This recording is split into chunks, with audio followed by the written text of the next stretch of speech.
This video is a critical analysis of Arthur Schopenhauer's major philosophical works, an examination of four foundational texts in pessimistic philosophy. On the fourfold root of the principle of sufficient reason, 1813. Arthur Schopenhauer's doctoral dissertation on the fourfold root of the principle of sufficient reason, published in 1813, represents his first systematic philosophical work and establishes the epistemological foundation for his entire philosophical system. The principle of sufficient reason, which Schopenhauer traces back to ancient philosophy and through Leibniz and Wolff, asserts that nothing exists without a reason for its existence. Schopenhauer's innovation lies in his careful differentiation of this principle into four distinct roots or forms, each governing a different class of objects for the knowing subject. This work demonstrates the young philosopher's remarkable analytical precision and his debt to Kantian epistemology, while simultaneously laying the groundwork for his departure from the Kantian tradition. Janaway, 2002. The first root Schopenhauer identifies is the principle of sufficient reason of becoming, which governs the realm of physical causation and the succession of states in time. This form of the principle applies to all changes in the material world, establishing the necessary connection between cause and effect that makes natural science possible. The second root is the principle of sufficient reason of knowing, which concerns logical relationships between judgments and the derivation of conclusions from premises. This logical form of the principle underlies all reasoning and demonstration, ensuring that every true proposition has grounds that justify its truth. Schopenhauer's careful delineation of these two roots helps clarify confusions that had plagued earlier philosophical discussions of causation and logical necessity. Atwell, 1995. The third root is the principle of sufficient reason of being, which applies to mathematical and geometrical relationships in space and time. This form explains why mathematical truths are necessary and why geometrical figures possess their particular properties. The fourth and final root is the principle of sufficient reason of acting, which concerns motivation and the determination of the will by motives. This last form would prove particularly significant for Schopenhauer's later development of his metaphysics of will, as it connects epistemological considerations with the realm of human action and volition. The fourfold classification demonstrates Schopenhauer's commitment to systematic philosophy, while revealing his suspicion that different domains of reality require different explanatory frameworks. Wicks, 2008. The philosophical significance of this early work extends beyond its immediate analytical achievements to its role in Schopenhauer's critique of rationalist metaphysics. By demonstrating that the principle of sufficient reason operates differently in different domains, Schopenhauer undermines the pretensions of philosophers who sought to derive substantive metaphysical conclusions from purely logical principles. The work also anticipates his later argument that the will, as thing in itself, lies outside the domain of the principle of sufficient reason entirely. This doctoral dissertation thus functions as both a rigorous exercise in philosophical analysis and a preparatory critique of the metaphysical systems Schopenhauer would later oppose, particularly those of Fichte, Schelling, and Hegel. Cartwright, 2010. The lasting influence of On the Fourfold Root can be seen in subsequent philosophical discussions of explanation, causation, and the limits of reason. Schopenhauer himself considered this work essential reading before approaching his masterwork, The World as Will and Representation, and he revised it significantly in 1847 to strengthen its arguments and clarify its relationship to his mature philosophy. The work's careful attention to the different ways we seek and provide reasons anticipates later developments in analytic philosophy concerning the plurality of explanatory practices. For scholars of Schopenhauer, this dissertation remains indispensable for understanding both the Kantian roots of his thought and the original direction he would pursue in developing his distinctive philosophical vision. Hamlyn, 1980. On the Freedom of the Will, 1839. On the Freedom of the Will, Schopenhauer's prize-winning essay submitted to the Royal Norwegian Society of Sciences in 1839 represents one of the most rigorous philosophical examinations of human freedom and determinism produced in the 19th century. The essay responds to the question of whether the freedom of the human will can be demonstrated from self-consciousness, and Schopenhauer's answer is a carefully argued negative. Drawing on his earlier epistemological work and his mature metaphysics of will, Schopenhauer demonstrates that the common experience of feeling free to choose between alternatives does not constitute evidence for genuine metaphysical freedom. The essay combines psychological insight, conceptual analysis, and metaphysical argumentation to challenge deeply held assumptions about human agency and moral responsibility. Young, 2005. Schopenhauer begins by distinguishing between different senses of freedom and carefully analyzing what it would mean for the will to be free in a metaphysically significant sense. He argues that freedom in its most fundamental sense would require that an agent's actions not be determined by any prior causes, including the agent's own character and motives. However, the principle of sufficient reason demands that every event, including every human action, have a sufficient cause that explains why it occurred rather than not occurring. When we examine our own decision-making processes honestly, Schopenhauer contends, we find that our choices are always determined by the interplay between our character and the motives presented to us by our circumstances. The feeling of freedom is thus an illusion produced by our ignorance of the causes that actually determine our willing. Magee, 1983. The empirical and introspective evidence Schopenhauer marshals against free will is particularly compelling.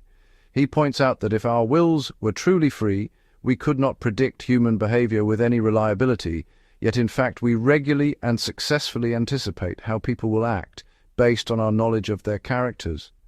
Furthermore, the very concept of character presupposes a consistent pattern of responses to motives that would be impossible if the will were undetermined.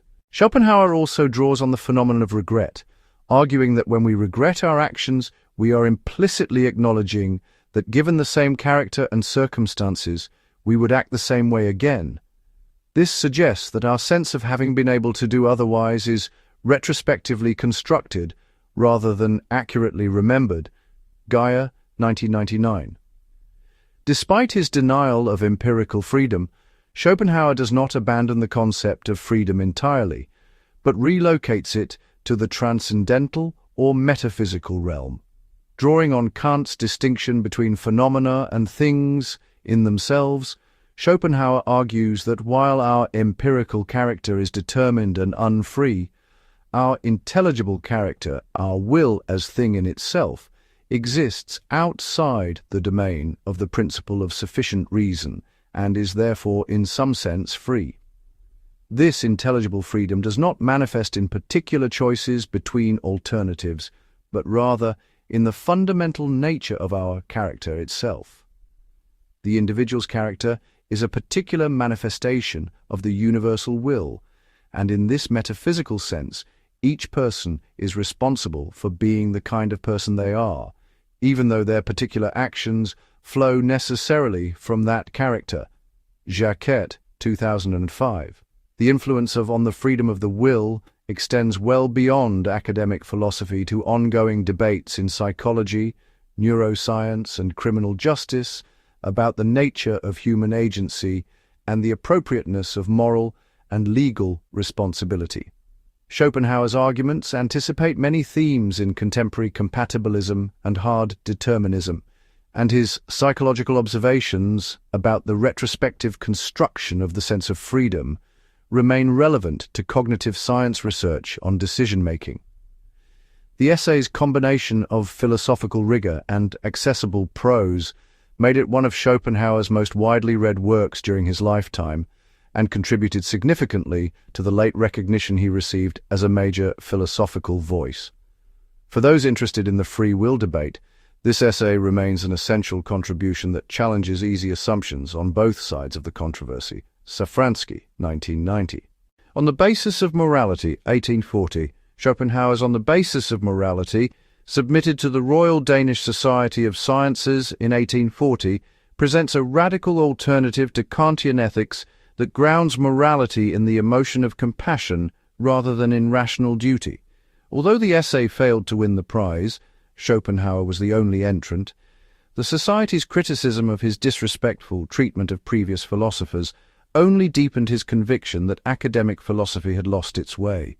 The essay systematically demolishes Kant's moral philosophy before constructing an alternative foundation for ethics based on the direct experience of identifying with the suffering of others. This work remains one of the most powerful critiques of deontological ethics and one of the most compelling presentations of a compassion-based moral theory in the Western philosophical tradition. Cartwright, 1999. The negative portion of Schopenhauer's essay consists of a devastating critique of Kant's moral philosophy, attacking both its method and its conclusions. Schopenhauer argues that Kant's attempt to derive moral obligations from pure practical reason alone fails because reason by itself cannot motivate action. The categorical imperative, far from being a purely formal principle, smuggles in empirical content and ultimately relies on egoistic considerations about what we would want others to do to us. Furthermore, Schopenhauer contends that Kant's concept of duty is merely a secularized version of theological commandment, retaining the imperative form of divine law while abandoning its supernatural foundation. This critique extends to what Schopenhauer sees as the dangerous implications of Kantian ethics, including its potential to justify cruelty to animals on the grounds that they are not rational beings capable of being ends in themselves. Janaway, 1999. In the constructive portion of the essay, Schopenhauer identifies compassion as the only genuine moral incentive, distinct from both egoism and malice. Compassion involves a direct participation in the suffering of another being, a partial dissolution of the boundary between self and other that Schopenhauer grounds in his metaphysics of will. When we feel compassion, we experience the suffering of another as though it were our own, motivated to relieve it, not by any calculation of benefit to ourselves, but by immediate identification with the sufferer. This capacity for compassion is not equally distributed among human beings. Some possess it to a high degree while others are almost entirely lacking in it. But where it exists, it provides the authentic foundation for moral behavior. Schopenhauer derives two fundamental moral principles from compassion: justice, understood as the negative duty not to cause harm, and loving kindness, understood as the positive duty to help those who suffer. Van der Nabele, 2015. One of the most striking features of Schopenhauer's moral philosophy is its extension of moral consideration to non-human animals. Since compassion is directed at suffering rather than at rationality, and since animals manifestly suffer, there is no principled reason to exclude them from the sphere of moral concern. Schopenhauer criticizes the entire Western philosophical and religious tradition for its dismissive treatment of animals and points to Eastern religions, particularly Hinduism and Buddhism, as providing more enlightened attitudes. This aspect of his ethics anticipates later developments in animal rights philosophy and environmental ethics, and it follows directly from his grounding of morality in the universal experience of suffering rather than in species-specific capacities like reason or language. Jacquette, 2019. The philosophical significance of On the Basis of Morality lies not only in its critique of Kantian ethics, but also in its positive contribution to moral psychology and its implications for practical ethics. Schopenhauer's account of compassion as involving a breakdown of the principium individuationis, the principle of individuation that makes us experience ourselves as separate from others, connects his ethics directly to his metaphysics and to the possibility of salvation through the denial of the will to live. The essay also raises important questions about the relationship between moral motivation and moral knowledge, suggesting that virtuous action springs from a kind of insight into the unity of all beings rather than from the application of moral rules. For contemporary moral philosophers, Schopenhauer's essay offers a sophisticated alternative to both Kantian and utilitarian approaches that deserves serious engagement. Wicks, 2008. Parerga and Paralipomena, 1851. Parerga and Paralipomena, published in 1851 when Schopenhauer was 63 years old, is a two-volume collection of essays and aphorisms that finally brought him the public recognition that had eluded him throughout his career. The title, meaning roughly supplementary works and things left over, belies the significance of these writings, which include some of Schopenhauer's most accessible and influential prose. Unlike his systematic philosophical works, these essays address a wide range of topics in a style designed to appeal to educated general readers as well as professional philosophers. The collection's success transformed Schopenhauer from an obscure figure into a cultural phenomenon whose influence extended far beyond academic philosophy to literature, music, and the broader intellectual life of Europe. Magee, 1983. The collection contains some of Schopenhauer's most famous and widely read essays, including The Wisdom of Life, Counsels and Maxims, On Women, On Noise, On Reading and Books, and On Style. The aphorisms on the wisdom of life, in particular, achieved enormous popularity, offering practical advice on how to achieve happiness, or rather, how to minimize unhappiness, within the framework of Schopenhauer's pessimistic worldview. These essays demonstrate Schopenhauer's remarkable talent for psychological observation and his gift for expressing philosophical ideas in memorable, epigrammatic form. While some of his views, particularly those on women, have rightly been criticized as reflecting the prejudices of his time and personality, the collection as a whole displays a penetrating intelligence and literary skill that explain its enduring appeal. Janaway, 2002. Among the philosophically more substantial essays in the collection are On the Freedom of the Will and On the Basis of Morality, which Schopenhauer had previously published separately, as well as Fragments for the History of Philosophy, which traces the development of Western philosophy from the pre-Socratics to his own time. The essay On Religion presents Schopenhauer's critique of theism and his appreciation for the metaphysical insights he found in Eastern religions, particularly in the Upanishads and Buddhist texts. On Philosophy at the University's Attacks, Academic Philosophy, and the professional incentives that Schopenhauer believed corrupted the pursuit of truth. These essays reveal a thinker deeply engaged with the philosophical tradition while maintaining a critical distance from its institutional embodiments. Safranski, 1990. The literary qualities of Parerga and Paralipomena are inseparable from its philosophical content. Schopenhauer was a master of German prose who consciously rejected the obscure and technical style of his contemporaries in favor of clarity and elegance. His essays on writing and style advocate for simplicity, directness, and the subordination of form to content, principles that he himself exemplified.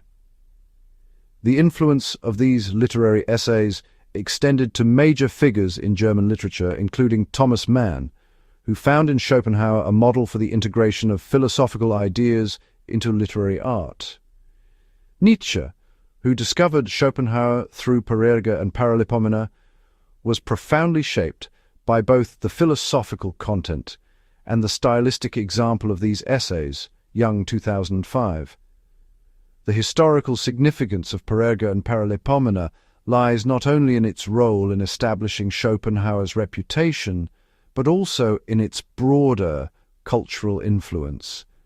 Through this collection, Schopenhauer's ideas reached artists, writers, and musicians who might never have engaged with his systematic, philosophical works. Richard Wagner found in Schopenhauer a philosophical articulation of ideas he had already been developing in his operas, and the influence of Schopenhauerian pessimism can be traced through late 19th century literature and art.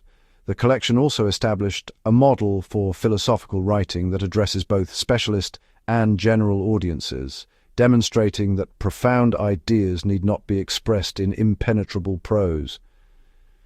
For readers new to Schopenhauer, Parerga and Paralipomena remains an ideal point of entry into his thought. Cartwright, 2010.